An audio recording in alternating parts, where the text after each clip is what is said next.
Have you ever noticed how your mind can feel like a storm, even when nothing is actually happening around you? Have you ever asked yourself why the smallest problem can suddenly feel huge when your thoughts start spinning?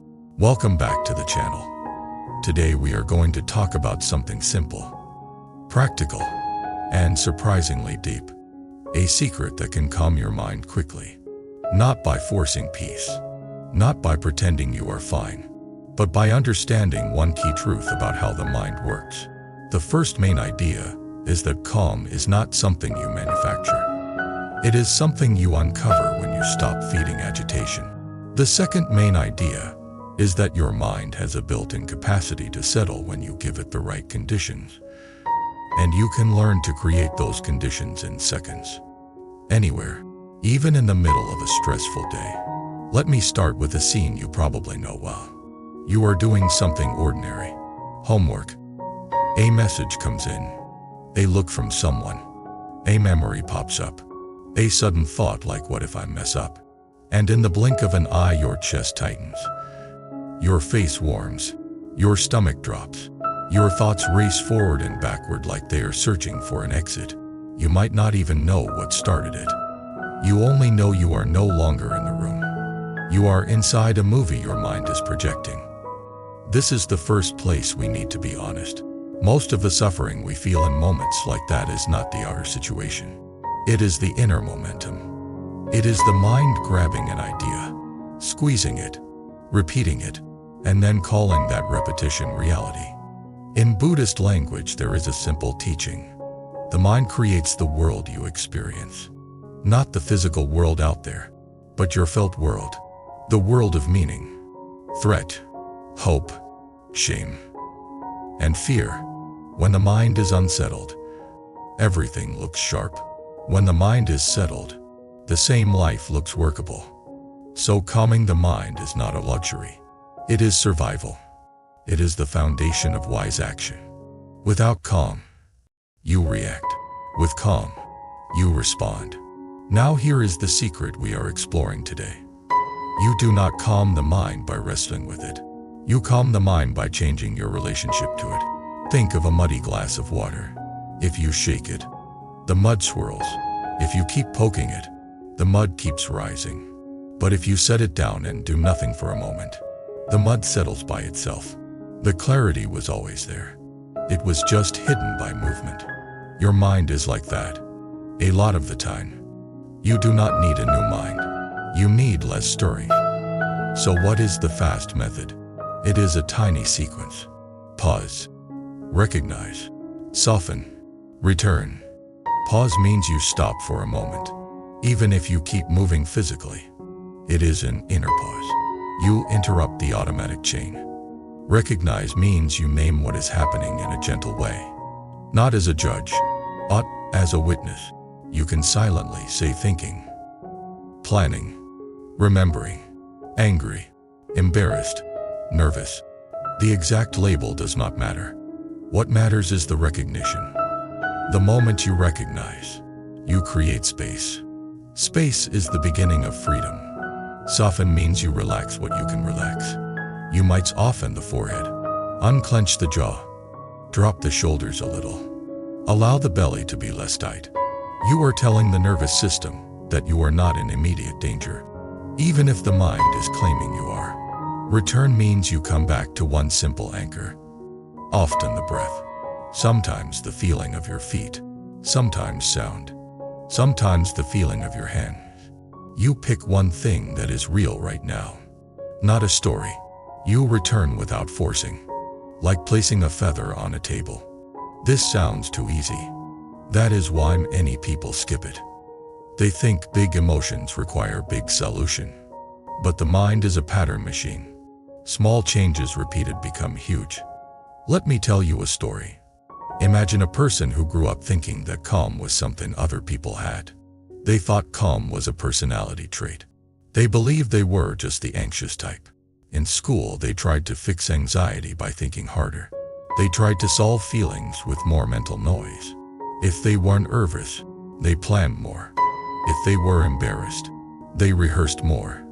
If they were angry, they argued in their head more.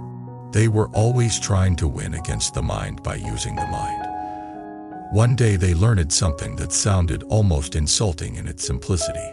When the mind is racing, do not follow it. Do not argue with it. Do not push it away. Just notice it. And then, instead of diving into the story, come back to the breath for 1 or 2 cycles. At first they tried it during a small stress moment, not during a crisis. Maybe they were waiting for a reply to a message. Their thoughts were spinning. They paused. They silently said worry. They softened the shoulders. They felt one breath enter, one breath leave. Nothing magical happened. Their life did not instantly become perfect, but something important happened. For the first time, they experienced that the mind can move without them having to chase it. The thoughts were still there, but they were no longer glued to them. The emotion was still there, but it was not commanding them as strongly. This is a key insight. You are not your thoughts. Thoughts are events, like clouds, like waves. They come, they change, they go. But when you forget this, you identify with every cloud. You call it me. You call it truth, and then you suffer. So the secret is not a trick. It is a recognition of your deeper nature. The part of you that can notice is already calmer than what it notices. The awareness that sees the storm is not the storm. That is why even 1 second of recognition can reduce the heat. Now let us deepen this. Because calming down is not only about feeling better. It is about living better. When you calm the mind quickly, you reduce harmful karma. Here karma means cause and effect in behavior. When the mind is hot, you say things that burn relationships. When the mind is hot, you make decisions that create regret.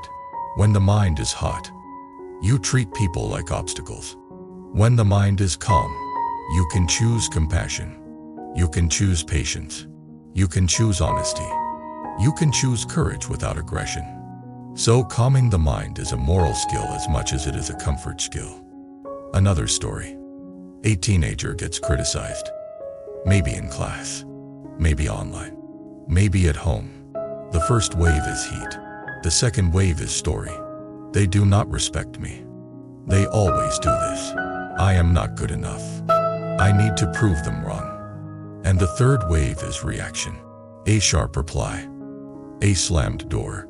A message that escalates the conflict. Now imagine that same moment with the secret applied. Criticism lands. He tries it. The teen pauses. Just a half second. They recognize it. Hurt. Anger. Shame. They soften the face. They feel one breath. And in that tiny gap, something new becomes possible. They can still speak. They can still set boundaries. But they can do it without poison.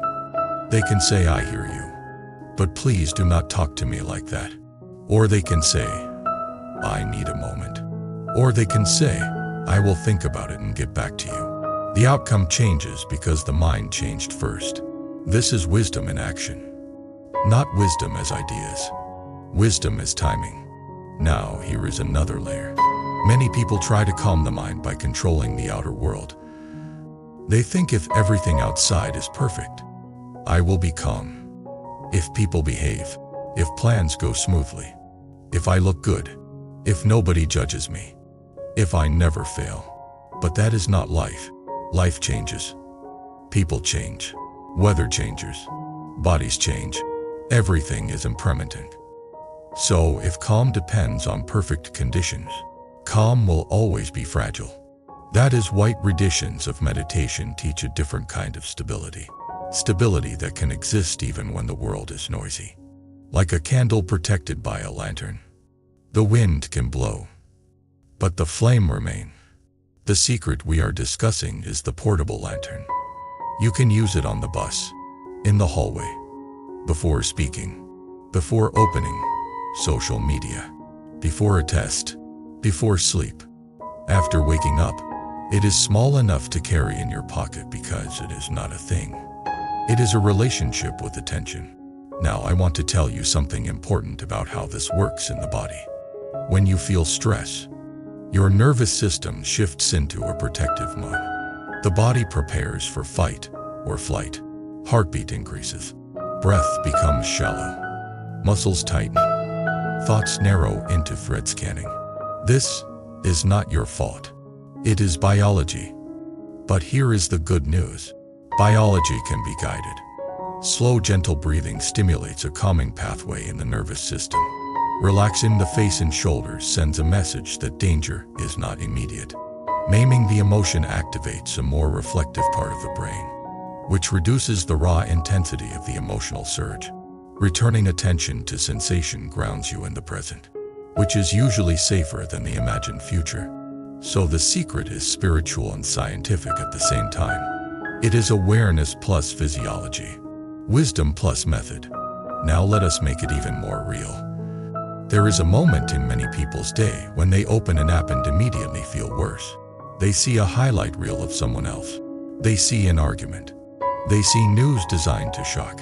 Suddenly their mind is not their own. It is pulled into comparison, outrage, or fear. If you practice the secret, you can change this pattern. Before you open the app, pause. Recognize the impulse. Wanting. Curiosity. Avoiding. Soften. Take one breath. Then decide, do I really want to open this right now? If yes, open with awareness. If no, choose something else. This is how freedom grows, not by banning everything, but by interrupting unconscious compulsion. Now let us connect this to compassion, because calm without compassion can become selfish. Real calm naturally opens the heart. When you are not trapped in your own storm, you can see that other people are in storms too. The person who snapped at you might be scared. The friend who ignored you might be overwhelmed. The parent who sounded harsh might be anxious about something they cannot express. This does not excuse harmful behavior, but it reduces hatred. It brings balance, and balance is a form of love. There is a famous idea that the best way to help the world is to train the mind, because a trained mind creates less suffering. It creates less conflict. It creates more skillful action. So when you learn to calm down quickly, you are not just improving your mood, you are reducing the spread of suffering. Now let me expand this into a longer story, the kind you can live inside. Picture a person waking up on a day that already feels heavy. They have tasks, expectations, a social situation they are nervous about. Their mind starts running before they even get out of bed. They feel the familiar tightening. The temptation is to grab the phone and drown the feeling in distraction. But today they try something else. They sit up. They pause. They recognize anxiety. They soften the face. They take one breath, slow and kind. They do not demand that the anxiety disappear. They just stop feeding it with extra fear. They get up and begin their day. The anxiety returns, because patterns return. But now they have a tool. On the way to school or work, they feel the mind spinning again. They pause at a doorway. One breath. Safa. They keep walking. In the middle of a conversation, they feel embarrassment rise. They pause, but no one can see it. They soften the jaw and exhale. They remain present. They listen. Later, something goes wrong. A plan changes. They feel irritation. They recognize it. Angry. They soften the shoulders. They take one breath. Then they respond. At the end of the day, nothing outside was dramatically different. But inside, the day had fewer fires, fewer explosions, less regret, more dignity, more kindness. This is what practice looks like. Not a grand transformation overnight, but a steady reduction of unnecessary suffering. Now I want to address a misunderstanding. Some people think calming down means becoming passive, like you become a doormat. That is not it. Calm is not weakness. Calm is clarity. And clarity can be fierce in the right way. If you need to say no, calm helps you say no without cruelty. If you need to protect yourself, calm helps you protect yourself without hatred. If you need to work hard, calm helps you work hard without burning out. Calm is the base of true power. Now let us talk about another deep piece of this secret. Many people try to calm the mind by chasing pleasant feelings. They think I will calm down when I feel comfort. But the mind does not become stable by chasing comfort. It becomes stable by learning not to be pushed around by discomfort. Discomfort is not the enemy. Unconscious reaction is the enemy. So when you pause and recognize, you are not trying to delete discomfort. You are learning to hold it with wisdom. In Buddhist practice, this is sometimes described as making friends with the mind. Not making friends with harmful actions, but making friends with the reality of experience. Because when you stop fighting experience, you stop adding a second layer of suffering. The first layer is the feeling itself: fear, sadness, irritation. The second layer is your resistance. The I hate this. This should not be happening. I cannot handle its story. The secret removes the second layer, and when the second layer drops, the first layer becomes manageable. Now, let us bring in a bigger view. Our world is noisy. Many people feel overwhelmed by climate anxiety, social conflict, economic stress, and constant change. When the outer world feels unstable, the inner world often mirrors it. But there is a way to live that does not depend on the outer world being calm first. The secret is a way to become an island of steadiness, not to isolate yourself, but to become a source of stability for others. If you can calm your mind quickly, you can show up for your friends. You can show up for your family. You can show up for your community. You can be the person who does not add fuel to the fire. This is compassion in action. Now I will share a personal type of moment, the kind of everyday moment many people know. There is a time when someone says something that hits a sensitive spot. Maybe it is a joke that feels like a knife. Maybe it is a comment about your effort. In that moment, your mind wants to strike back. It wants to protect dignity by attacking.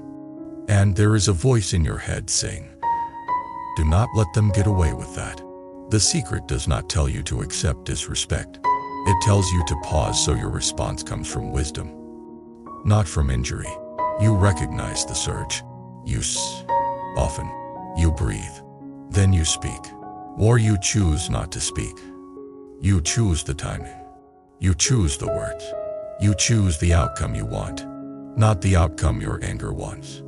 That is freedom. Now let us connect this to the idea of awakening. Awakening does not mean floating above life. It means seeing clearly. It means knowing what is happening in the mind as it happened. It means not being hypnotized by thoughts. It means acting from compassion and wisdom. So the secret to quickly calm down your mind is also a doorway into awakening. Every time you recognize thinking as thinking, you are waking up from the dream. Every time you return to the breath, you are returning to reality. Every time you soften, you are practicing non-harm toward yourself. Every time you pause before reacting, you are practicing non-harm toward others. And over time, this becomes a different way of living. Now I want to give you another story. A longer one, because stories make the teaching stick. A person lives in a fast environment. School and deadlines, social pressure, family expectations. They try to keep up. They begin to feel like a phone with too many apps open. Battery drains fast. They start snapping at people they love. They start losing interest in things they used to enjoy. They feel guilty, then more stressed, then more exhausted. One day they learn the secret, but they misunderstand it at first. They think the goal is to force calm, to push the mind into silence. So they sit down, take a breath, and immediately feel frustrated because thoughts keep coming. They think they are failing. Then, they learn the deeper point. The goal is not to stop thoughts. The goal is to stop being carried away by them. So they try again. They sit. They notice a thought. Planning. They label it.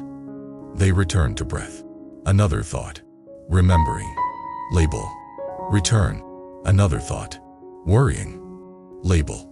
Return. It is like training a puppy. Gentle. Consistent. Not angry. After a week, they notice something small. They can catch the mind sooner. After a month, they notice something bigger. Their baseline is softer. They recover faster after stress. After a year, they notice something profound.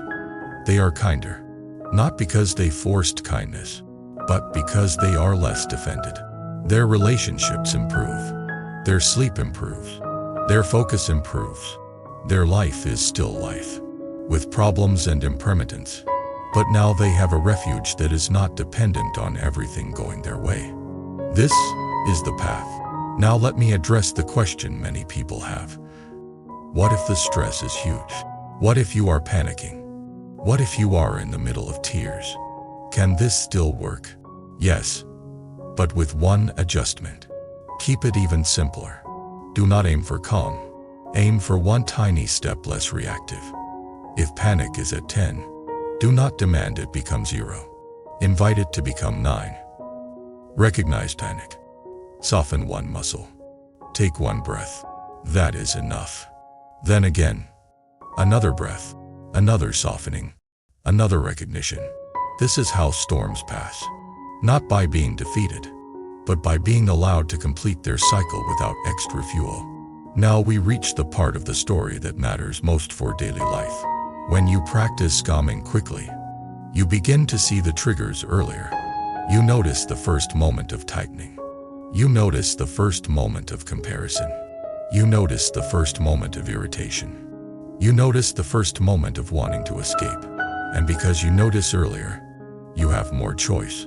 Choice is the fruit of mid-medicine. Choice is the fruit of awakening. Now I want to close by reflecting on why this teaching creates so much hope. Many people feel like victims of their own mind. They think my mind is too much. My emotions are too big. My thoughts control me. But the secret shows something else. You have a seat behind the wheel. Even if you forgot it was there, you can train. You can learn. You can become steadier, not by becoming a different person, but by meeting your own mind with kindness and wisdom. And the more you do this, the more compassion naturally grows. You stop judging yourself so harshly because you see that thoughts are not you. And when self-judgment drops, you judge others less too. You become more patient, more forgiving, more brave. That is the quiet miracle. Calm becomes kindness. Kindness becomes wisdom. Wisdom becomes a better world, one interaction at a time. If this story resonated with you, share in the comments what usually triggers your stress and what helps you come back to yourself. Tell me about a moment when one breath changed your reaction. And if you want more videos like this, please subscribe to the channel, like the video, and leave a comment so more people can find these teachings. I will see you in the next one.